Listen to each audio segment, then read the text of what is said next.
inilah satu-satu warisan kita. Jadi macam kita rasa emosional. How do you feel?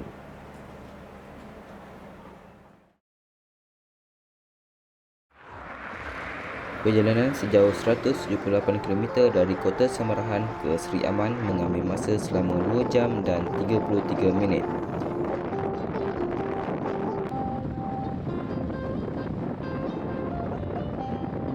Pemandangan yang indah dari bukit dan gunung ganang yang menghijau dapat menjamin perjalanan ini tidak bosan.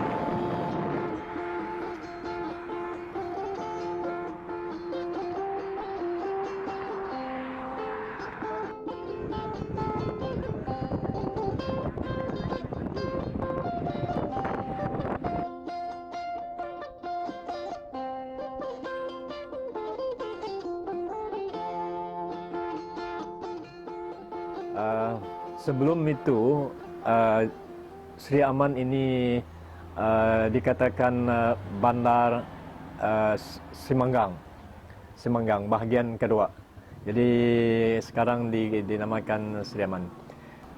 Kubu Elis itu adalah satu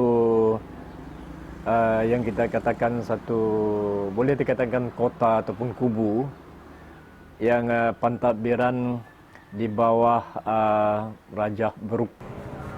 Kubu Elis dalam tahun 60-an ia jadi macam apa kita bilang administrative center,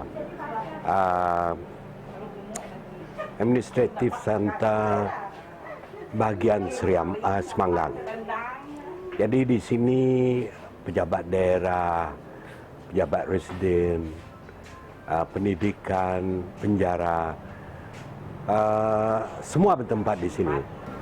Ya, Kubu Elis itu kalau kita tengok ni kan, dia dibina di atas bukit macam kata, sebab dia seperti pentadbiran Raja Beruk kan, dia sebagai fort itulah kubu untuk pertahanan.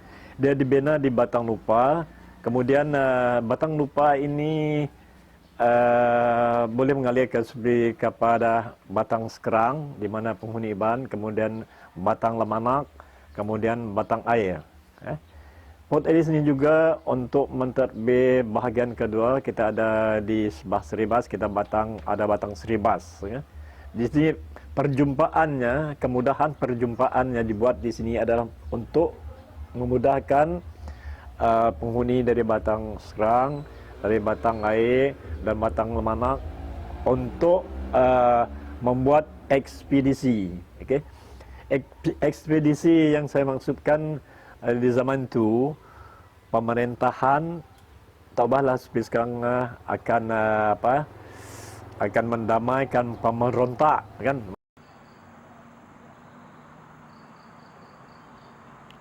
Dia dibuka untuk waktu malam, menerima tetamu apa juga benda ataupun melaporkan sesuatu perkara. Cuma dia buka untuk waktu malam. Di Kubu Elis sana tempat banduan, disimpan banduan juga. Ya. Kubu Elis itu cuma berfungsi pada waktu malam, office hours-nya waktu malam. Kemudian apabila waktu malam itu kita masa itu tak ada loudspeaker, benda apa kan, tak ada electricity, pakai lampu kata Pirmeli di bawah sinaran cahaya lampu minyak tanah. Itu cerita Pirmeli. Itu lampu itu yang dia pakai. Jadi penjaga itu semacam seperti polis ke warden jail. Apabila waktu malam pukul 8 dia pakai itu suara dalam bahasa Iban. Dia pakai ha. Ini kan kan. Ha. 3 kali ha. Orang ulu, orang ilik. Tak tahu niki agi, pintu dah tambit, tangga dah tarit, orang ulu, orang ilik tak tahu niki agi. Okey. Maksudnya dalam bahasa ada beritahu kepada penduduk di sebelah hilir, di sebelah hulu, pintu dah tutup, tangga dah ditarik, si boleh buat apa-apa lagi, tak boleh buat apa-apa jenis laporan. Kita tunggu pagi. Kayu belian macam di sini kan, kawasan di sini dulu kan ke hutan. Di sini pun ada belian dari hutan, dari orang Iban yang bawa. Kalau kita imbas kembali, bila Kubu Elis ini dibuat dan siapa yang buat kubu ini, kemungkinan itu orang Melayu dan orang Iban. Di bawah di tepi itu bangunan yang baru itu tak wujud sekarang, tempat banduan. Di bawah tu semua banduan di pasar ikan tu kan, di bawah tu kan, di bawah itu tempat kosong parking kereta bawah itu kan, tu tempat rumah water jail. Kami mendapat tahu, kami mendapat tahu berkenaan dengan Kubu Elis ni mempunyai terowong rahsia bawah tanah. Jadi mengikut cerita daripada datuk saya, terowong itu dibina oleh pihak Raja Brooke, ya. Sama ada terowong itu benar wujud ataupun tidak, itu kurang pasti. Ada di antara cerita lah dari datuk saya itu, ada khazanah benda di dalam tu, mungkin apa kita tu barang lah, dari barang antik kah apakah. Kalau ikut di segi cerita mitos kan, ada penghuni terowong itu, ada penghuni. Sebab masa itu saya masih budak-budak lagi, dah berusia macam 20 tahun macam itulah, masih bujang. Ada seorang kawan saya, orang Melayu juga, dia dari Lawas bahagian Limbang. Kemudian dia ada seorang kawan daripada Pontianak, Indonesia. Jadi dia nak coba, kalau betul ada benda hasanah di sana, dia kan pasti ada petunjuk kan. Kita 3 orang pergi. Saya rasa takut masa itu, takut sebab datuk saya cerita di sana ada penunggu. Kita buat, dia pakai jampi serapah itu Indon.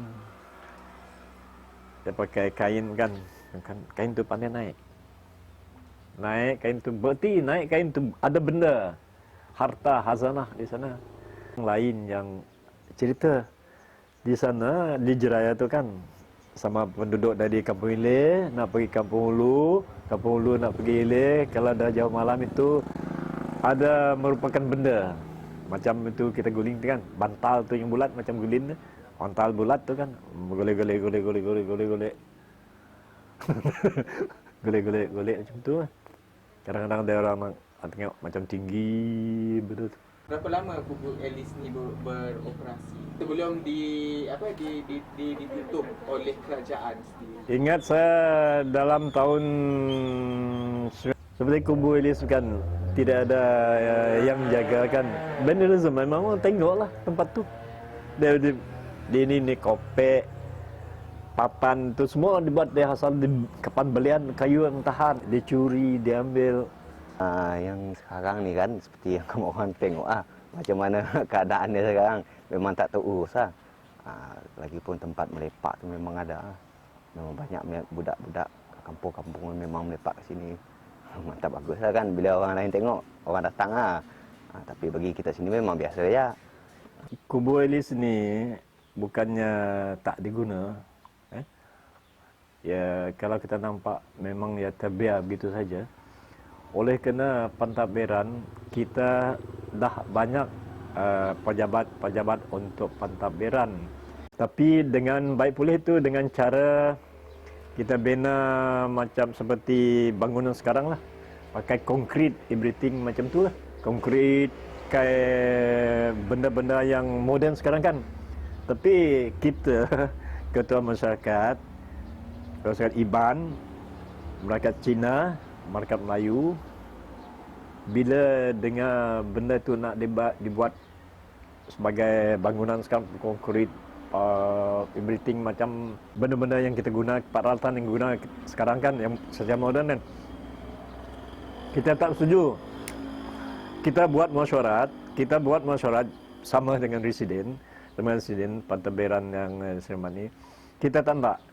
Kita mau baik pulih kubu Elis itu sebagai seperti mana dia punya structure tu, dia punya itu landscape itu bukan.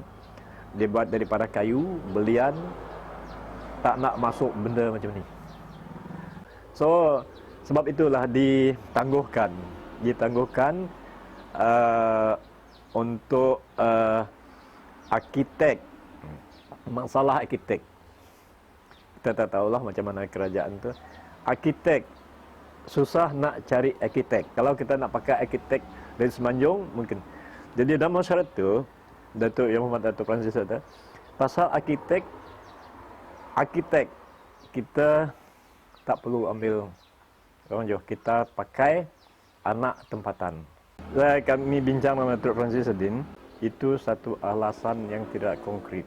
Datuk Francis Sedin bertuju ya. Dalam projek, memang dah dalam projek. Dalam itu sudah dirancang kan. Bila dia dibina, belum mesti lagi. Mungkin 2013 ataupun mungkin selepas PRU 13. 12. Diusulkan tahun 2010. 2011 tak ada berita apa-apa. Kemudian Datuk Francis Sedin, orang yang kuat tu, menteri muda tu kan, muda kuat tu. Kemudian dihantar lagi permohonan. Kemudian 2011, awal 2012 ini, 3 menteri yang datang sini tu, dia akan gunakan frame tu macam yang asal. Dia boleh taklah dibuat baru seperti yang asal tu, ikut plan yang asal tu. Itu saya tak tahulah. Itu hak kerajaan ya. Hak kerajaan mungkin kita tahu peruntukan ini, peruntukan itu. Yang lebih penting daripada ini dan itu, memegang perkara ini Menteri Pelancongan. Sebab itu satu daripada khazanah yang asal dulu bukan. Kemudian ada hubungan kait juga dengan Museum Sarawak. Sebab masa itu, masa kita mesyuarat dengan menteri itu, ketua masyarakat kaum, dan tu dari Museum Negeri pun ada. Sama. Harapan Pak Cik Kubu Elis ni agar kerajaan dapat membina ianya semula, agar ianya dapat dikenali anak cucu akan datang. Ketua masyarakat yang mewakili kaum Melayu, kaum Iban, kaum Cina memang sangat-sangat berhajat, okey, agar kubu Elis itu dibangun ianya sebagai satu tanah mercu yang kita Seri Aman ini pernah dijajah oleh bangsa yang lain, bangsa asing. Dan kita pernah juga mempertahankan khazanah negeri kita ini untuk peringatan kepada anak-anak kita, cucu-cucu kita di kemudian hari, supaya kita anggap ianya sebagai peribahasa orang-orang putih, one bitten twice shy. Sekali kamu kena, biar kamu ingatkan benda itu. Kepada kerajaan, dapat kita nak benda itu secepat mungkin. Kalau ambil gambar orang Orang datang pun selesa lah. Orang nak datang pergi tengok kawasan kat dalam tu ke. Mungkin ada yang kita tak tahu lah apa yang kat dalam tu kan. Merayu supaya kubu Elis ini apa kata kita, dibangunkan semula lah. Kena ini kita pernah dengar yang kerajaan kita di Malaysia memberi tumpuan kepada turis. Jadi ini satu turis produk. Turis produk. Takkan kita panggil turis. Sekarang tengok, kebanggaan kita udah macam apa ni? Macam palak saya dah ni. Perlu di repair, cat apa. Inilah satu-satu warisan kita. Jadi kita tengok beginilah. Either you destroy it completely or this one. Jangan apa ini, saya pun tahu macam kita rasa emosional. You tengok saya duduk sini from morning jam 7 dan saya akan balik kurang lebih jam 6. Duduk di sini kita lihat tuh. How do you feel? And to make matter worse, saya adalah ketua masyarakat.